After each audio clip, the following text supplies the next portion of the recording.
नमस्ते विद्यार्थी मित्रों। पाठ 12 डुमडुमा गांव के बच्चे। तो डुमडुमा गांव के बच्चे वो पाठ में से प्रश्न 5 है। चित्र के आधार पर कहानी का लेखन कीजिए। तो हम चित्र देखेंगे और कहानी के बारे में मैं चर्चा करती हूँ, वो आपको ध्यान से सुनना है। तो कहानी का शीर्षक है मेढक और सांप।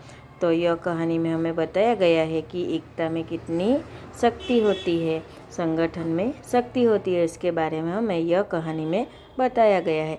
जिस प्रकार हमने 12वें पाठ में देखा था कि गांव के सभी लोग और बच्चे मिलकर एक बड़ा सा गड्ढा खोदकर बड़ा सा तालाब बना देते हैं और अपने गांव की जो पानी की समस्या थी उसे दूर करते हैं। तो जो अकेले कोई आदमी गड्ढा खोदना चाहे तो वो जल्दी से नहीं खोद सकता।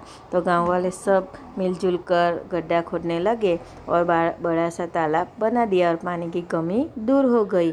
इसी प्रकार यह कहानी भी इसी एकता की संगठन के बारे में ही है। तो चित्र के आधार पर से हम इस कहानी का लेखन भी करेंगे। पहले मैं कथन करती हूँ, आप लोग ध्यान से सुनिए। मेढक और सांप।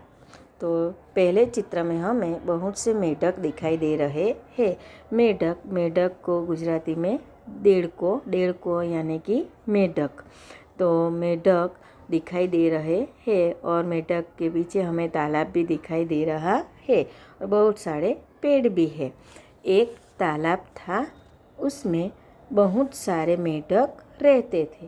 तालाब में बहुत सारे मेढक रहते थे, यानी कि तળાવમાં ઘણા બધા દેડકાઓ રહેતા હતા। तालाब के किनारे बरगद का एक पेड़ था, जो हमें दूसरे चित्र में दिखाई दे रहा है। तो तालाब के किनारे बरगद यानी कि वड, गुजराती में बरगद को वड कहते हैं। तो तालाब के किनारे बरगद का एक पेड़ था कि तળાવના किनारे वडનું एक झाड़ હતું। उसकी जड़ में एक बिल था। जड़ यानी कि थड़। तो झाड़ना थड़ में बिल यानी कि दर। तो झाड़ना थड़ में एक दर હતો। उसमें एक सांप रहता था। जो बिल था उसमें एक सांप रहता था। तो डर में एक सांप रहतो હતો।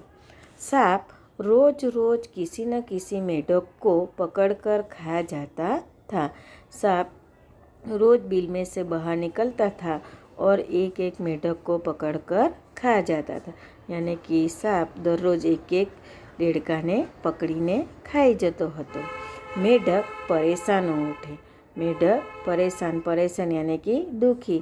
सभी जो मेढक थे वो परेशान हो गए, क्योंकि सांप हर रोज़ एक एक मेढक को पकड़कर खा जाता था, इसीलिए वो दुखी हो गए।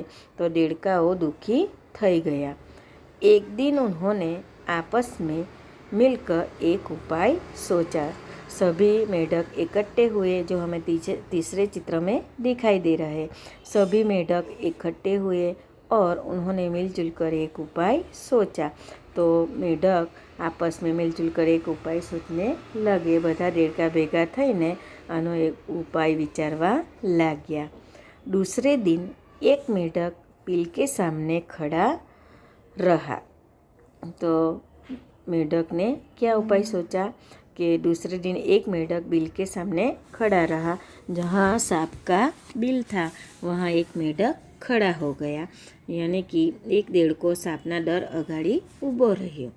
बाकी सभी मेढक बिल के आसपास छिप गए।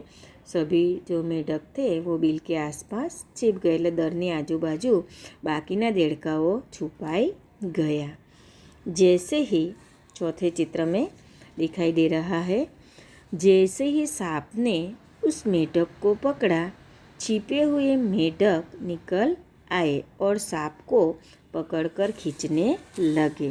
तो मेढक ने क्या युक्ति की, एक मेढक सामने खड़ा रहा और सभी आपस में छुप गए। जब बिल में से सांप निकला और सांप ने मेढक को पकड़ना चाहा, तो सभी आसपास के मेढक निकलकर वहाँ आ गए। सभी मेढक आ गए, जो हमें चौथे चित्र में दिखाई दे रहा है। सांप घबरा गया।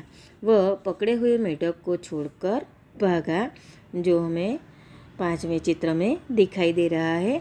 तो सांप घबरा गया और वह पकड़े हुए मेढक को छोड़कर भाग गया। सांप ने जिस मेढक को पकड़ लिया था वो मेढक को वही छोड़कर वहाँ से भाग गया और बिल में घुस गया। वो अपने बिल में वापस घुस गया। वो मेढक से डर गया और आपस में हार कर वो अपने बिल में ઘૂસ ગયા। તો સાપ ગભરાઈ ગયો અને દેડકાને છોડીને તેના ડરમાં ઘૂસી ગયો। मेढकों की खुशी का ठिकाना न रहा। सभी मेढक खुश हो गए क्योंकि सांप डर गया और अपने बिल में वापस चला गया। इसीलिए सभी मेढक खुश हो गए, यानी कि બધા દેડકાઓ खुश થઈ ગયા। सचमुच संगठन में शक्ति होती है, जो हमें छठे चित्र में दिखाई दे रही है कि सब मेढक एक साथ हो गए और उसने सांप को भगा दिया। तो संगठन यानी कि एकता में ही बड़ी ताकत होती है। तो इस कहानी से हमें यह सीख मिलती है कि हमें भी मिलजुल कर रहना चाहिए, संगठन में ही शक्ति है।